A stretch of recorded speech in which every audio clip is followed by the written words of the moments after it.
Hello friends, எல்லாருக்கும் வணக்கம். இந்த வீடியோவில் ஒரு டேஸ்டான எள்ளு சட்னி ரெசிபி தான் உங்ககிட்ட நான் ஷேர் பண்ணியிருக்கிறேன். அதுக்கு அடுப்பில் ஒரு பாத்திரத்தை வச்சு அது சூடானதும் கருப்பு எள் இல்லைன்னா வெள்ளை எள் இல்லைன்னா 2 எல்லையுமே நம்ம கலந்து இந்த மாதிரி நல்லா எண்ணெய் ஊற்றாமல் வறுத்து எடுத்துக்கலாம். அது நல்லா சூடேற சூடேற வெடிக்கிற மாதிரி சவுண்டு வரும். இந்த மாதிரி நல்லா எள்ளை நல்லா வறுத்து எடுத்து ஃபுல்லாக நம்ம லோ ஃப்ளேம்லேயே வச்சு தான் நம்ம வறுக்கணும். ஸோ நல்லா வறுத்ததுக்கப்புறமா இதை நான் ஒரு பிளேட்டில் மாற்றி வச்சுக்கிறேன்.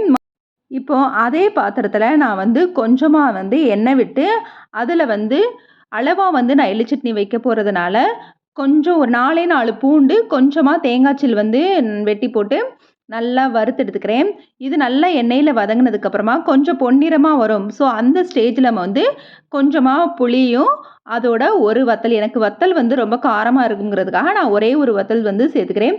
நீங்கள் உங்களோட காரத்துக்கு தகுந்த மாதிரி வத்தல் ஆட் பண்ணிக்கோங்க. இதை நல்லா ஒரு 2 நிமிஷம் நல்லா வறுத்து விட்டுட்டு ஸ்டவ்வை ஆஃப் பண்ணிடலாம். இப்போ நல்லா வறுத்து வச்சதெல்லாம் நல்லா ஆறிடுச்சு. இப்போ நம்ம மிக்சியில் போட்டு நல்லா தண்ணி ஊற்றி நல்லா பேஸ்ட் மாதிரி கொஞ்சம் கொரன்னு அரைச்சா அதை துவையல் மாதிரி நம்ம வச்சு சாப்பிட்டுக்கலாம். இது நான் இட்லிக்கு தொட்டு சாப்பிட்றதுனால நல்லா வலுவலுன்னே அரைச்சிருக்கிறேன். ஸோ அதை நல்லா வலுவலுன்னு அரைச்சி இப்போ பார்த்தீங்கன்னா துவையல் ஸ்டேஜில் நல்லா கெட்டியாக அரைச்சிருக்கிறேன்.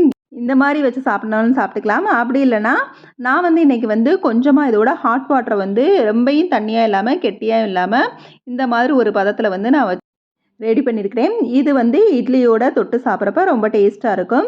ஸோ இதோட நான் தேங்காய் சட்னியும் கொஞ்சமாக அரைச்சிருக்கிறேன். ஸோ இந்த சுட சுட இட்லியோட டேஸ்டான எள்ளு சட்னியும் அதோட கொஞ்சம் தேங்காய் சட்னியும் வச்சு சாப்பிட்றப்ப அவ்வளோ டேஸ்ட்டாக இருக்குதுங்க. எள்ளு எடுத்துக்கிறது உண்மையிலே ரொம்ப ஹெல்த்தியான ஒரு விஷயந்தாங்க. ஸோ குழந்தைங்களுக்கும் இந்த மாதிரி எள்ளு சட்னியை அடிக்கடி நீங்கள் செஞ்சு கொடுங்க.